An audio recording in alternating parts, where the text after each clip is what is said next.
Hello friends, welcome to SB math classes. आज की इस क्लास में हम सीखेंगे गुणनखंड और उनके गुणज। तो सबसे पहले बेसिक क्लास है, तो सबसे पहले हम सीखते हैं गुणनखंड। गुणनखंड यानी कि फैक्टर। गुणनखंड क्या होते हैं? कोई संख्या किसी दूसरी संख्या से डिवाइड हो जाती है तो वो हमारे कहलाते हैं फैक्टर यानी कि गुणनखंड। जैसे कि 6 यहाँ पर एक नंबर है, इसके हमें फैक्टर निकालने हैं। तो 6 हमारा किस किस नंबर से डिवाइड हो जाएगा, यानी किन दूसरी संख्याओं से डिवाइड हो जाएगा। तो सबसे पहले 6 1 से डिवाइड हो जाएगा, 2 से भी डिवाइड हो जाएगा, 3 से भी डिवाइड हो जाएगा, 4 से डिवाइड नहीं होगा, ना ही 5 से होगा, और लास्ट हमारा होगा 6। जब भी हमारे ये लास्ट वाले नंबर सेम आ जाते हैं तो वहीं पर फैक्टर क्या हो जाता है, खत्म हो जाता है, उसके आगे नहीं बढ़ता है। तो ये हमारे वो नंबर हैं जिनसे ये 6 डिवाइड हो जाएगा। तो हमें सिर्फ फैक्टर में यानी गुणनखंड में सिर्फ इतना ही सीखना है कि हमें उन नंबर को रखना है जो नंबर उस संख्या से डिवाइड हो जाते हों। तो यानी कि ये नंबर 1 है, 6 से डिवाइड हो जाएगा, यानी 1 से हम 6 को डिवाइड कर सकते हैं, 2 से भी 6 को कर सकते हैं, 3 से भी और 6 से भी डिवाइड कर सकते हैं। तो ये हमारे हो गए फैक्टर यानी कि गुणनखंड। आइए एक और नंबर लेते हैं, यहाँ पर है 8 हमारा किन किन संख्याओं से डिवाइड हो जाएगा। सबसे पहले ये 1 से डिवाइड हो जाएगा, 2 से डिवाइड हो जाएगा, क्या ये 3 से होगा? नहीं होगा। फिर ये 4 से डिवाइड होगा, उसके बाद 5 6 7 इन तीनों से नहीं होगा, लास्ट होगा 8 से। तो ये वो नंबर आ गए हैं जिन नंबरों से ये 8 डिवाइड हो जाएगा। तो ये हमारे क्या हो गए, फैक्टर हो गए। हम ऐसे भी देख सकते हैं कि 8 किस किस संख्या की टेबल में आता है। तो जैसे 1 के टेबल में भी 8 आता है, 2 के टेबल में भी 8 आता है, 4 के टेबल में भी 8 आता है, और लास्ट 8 के टेबल में भी 8 आता है 1 बार। तो ये देखो, हम ऐसे भी निकाल सकते हैं, आपको जिस तरीके से समझ में आ जाए वैसे आप निकाल सकते हैं। तो हमने फैक्टर को सीख लिया है। अब हम चलते हैं उभयनिष्ठ गुणनखंड यानी कि कॉमन फैक्टर की ओर। ये आपकी बेसिक क्लास है। सबसे पहले हम बेसिक को देखेंगे, उसके बाद क्वेश्चंस को करेंगे, वो भी कई तरीकों से, एक क्वेश्चन को कई तरीकों से करेंगे। तो हमने फैक्टर सीख लिए, अब हम देखते हैं उभयनिष्ठ फैक्टर यानी कि उभयनिष्ठ गुणनखंड। कॉमन फैक्टर यानी कि उभयनिष्ठ गुणनखंड में हमें यह देखना होता है कि दोनों ही दो हमें डिजिट दिए जाएंगे, हमसे पूछा जाएगा कि 6 और 8 यानी 6 और 8 में कौन कौन से उभयनिष्ठ गुणनखंड होंगे। तो हमें इन दोनों नंबर्स में उभयनिष्ठ मीन्स होता है कॉमन, यानी जो दोनों के टेबल में आता हो, 6 में भी आता हो और 8 के में भी, सॉरी, जो 6 और 8 दोनों के फैक्टर होंगे वही हमारे उभयनिष्ठ फैक्टर यानी कि गुणनखंड हो जाएंगे। तो उभयनिष्ठ गुणनखंड इनमें कौन कौन से हैं? देखो, 1 6 में भी आ रहा है, 8 में भी 1 है, इसमें भी 2 है, इसमें भी 2 है, बाकी के 3 मैच नहीं हो रहा है, 6 भी, यानी 3 6 4 और 8 दोनों ही टेबल में नहीं है। 3 यहाँ पर एक बार है लेकिन इस टेबल में 3 नहीं है, यहाँ 6 है तो यहाँ 6 भी नहीं है, तो ये हमारे मैच नहीं हो रहे हैं, तो ये हमारे उभयनिष्ठ गुणनखंड में नहीं आएंगे। हमारे उभयनिष्ठ गुणनखंड कौन से बने? 1 और 2। तो ये हमारे उभयनिष्ठ गुणनखंड हो गए। नवोदय और सैनिक दोनों में ही ऐसे क्वेश्चन कई बार पूछे जा चुके हैं, तो इन क्वेश्चंस को करने का सबसे आसान तरीका यही होता है।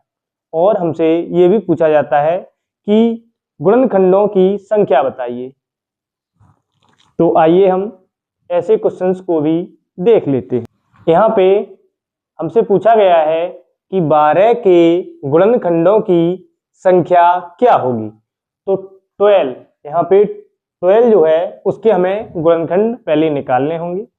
तो सबसे पहले हम देखते हैं ये किस किस नंबर से डिवाइड होगा। 1 से हो जाएगा, 2 से हो जाएगा, 3 से हो जाएगा, 4 से भी हो जाएगा क्योंकि 4 3 जा 12 होता है। क्या ये 5 से होगा? नहीं। 6 से हो जाएगा, 7 8 9 10 11 इनसे नहीं होगा, और लास्ट होगा 12 से। जब भी हमारा लास्ट नंबर सेम आ जाए तो हमें जान लेना चाहिए कि अब ये हमारा फैक्टर कंप्लीट हो गया है। अब हमसे पूछा है कितने संख्या इनकी होगी, हमसे ये नहीं पूछा है कि कितने फैक्टर हैं, हमसे पूछा है कि इन फैक्टरों की संख्या बताइए कितने हो गए। तो हमें काउंट करने 1 2 3 4 5 6, यानी जो संख्या है गुणनखंडों की वो संख्या कितनी हो गई 6। तो 6 यहाँ पर फैक्टर बन जाते हैं। 12 के गुणनखंड कितने हो गए 6, यहाँ पर 12 के गुणनखंड हो गए हैं। तो हमने गुणनखंड और उनसे रिलेटेड कुछ क्वेश्चंस को देखा। अब हम देखते हैं अभाज्य गुणनखंड यानी कि प्राइम फैक्टर। तो अभाज्य गुणनखंड क्या होते हैं? जिन गुणनखंड में हमारी संख्या अभाज्य आती है वो हमारे अभाज्य गुणनखंड कहलाते हैं। जैसे यहाँ पर हम उन्हीं संख्याओं को ले रहे हैं, जैसे कि हमने यहाँ पर 12 लिया, तो 12 हमारा एक नंबर है, इसके हमें अभाज्य गुणनखंड निकालने हैं। अब अभाज्य गुणनखंड हम जैसे एलसीएम निकालते थे उस तरीके से भी निकाल सकते हैं और डायरेक्ट भी निकाल सकते हैं, ट्रिक से भी निकाल सकते हैं। तो सबसे पहले हम अपने पुराने मेथड से निकालते हैं जो हम पहले से सीख चुके हैं। तो सबसे पहले हम 12 को 2 से डिवाइड करेंगे। तो 2 से जब डिवाइड करोगे तो क्या आएगा 6 आएगा। अब 2 से फिर 6 को डिवाइड करेंगे तो आएगा 3। अब ये 2 से डिवाइड नहीं होगा, अब होगा 3 से। तो हमने इसे 3 से डिवाइड किया, 3 बन जा 3। तो ये हमारे क्या हो गए अभाज्य गुणनखंड यानी प्राइम फैक्टर। प्राइम फैक्टर क्यों है? क्योंकि इनमें जो संख्याएं आ रही हैं 2 2 3 ये सभी अभाज्य संख्याएं होती हैं, तो इसीलिए इन्हें प्राइम फैक्टर बोला जाता है। तो 12 के जो फैक्टर बने वो बने हैं 2 मल्टीप्लाई 2 मल्टीप्लाई 3।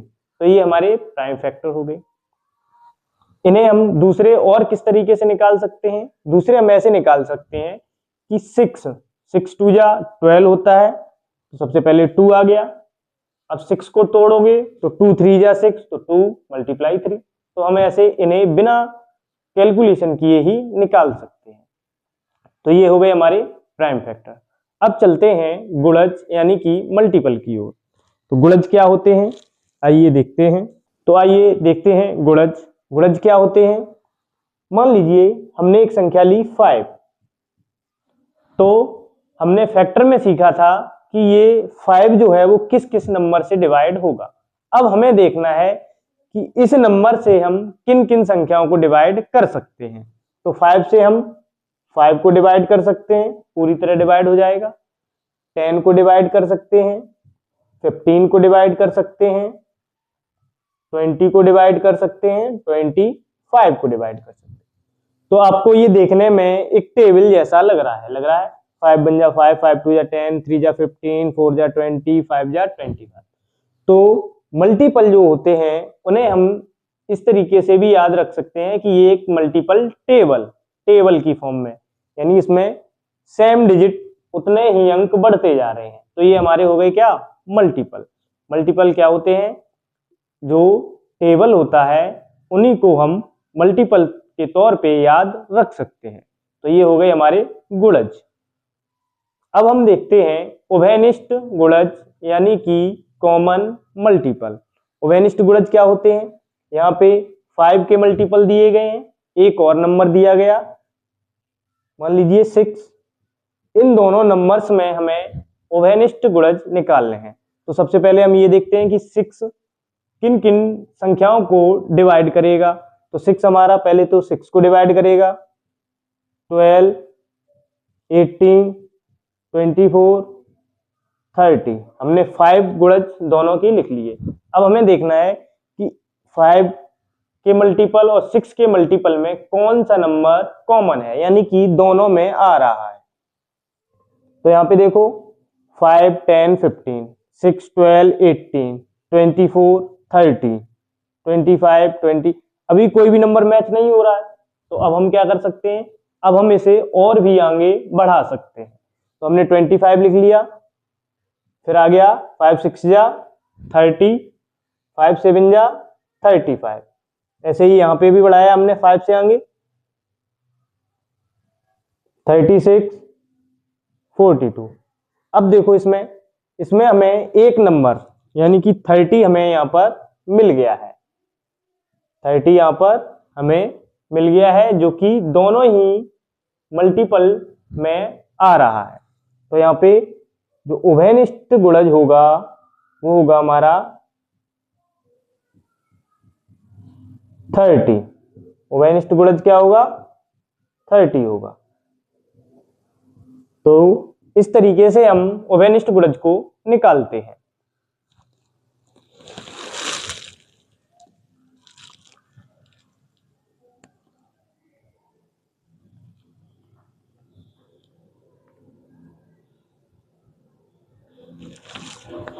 तो ये हमने गुणनखंड और गुणज की बेसिक क्लास को कंप्लीट किया है। अब हम इसके आगे सीखेंगे क्वेश्चंस को। क्वेश्चन कैसे, जो नवोदय और सैनिक में पूछे जाते हैं, कई बार पूछे भी गए हैं। तो उन क्वेश्चंस को हम आगे पार्ट में देखेंगे। अगर वीडियो आपको पसंद आई है तो लाइक, सब्सक्राइब और शेयर जरूर कर दें। धन्यवाद।